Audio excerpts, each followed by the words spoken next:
Alam mo ba na kahit sa YouTube, may mga sensitive content din na hindi dapat makita ng mga bata, kaya kung isa ka sa merong anak at gumagamit sila ng cellphone, ay dapat mong malaman ito para ma-block muna yung mga hindi ka nais-nais na mga video dito sa YouTube. Kung gusto mong malaman, panoorin mo ang video na ito. First, i-open ang YouTube app.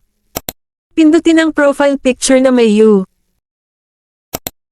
Pindutin lang natin itong settings icon dito sa taas. Then pindutin ang general.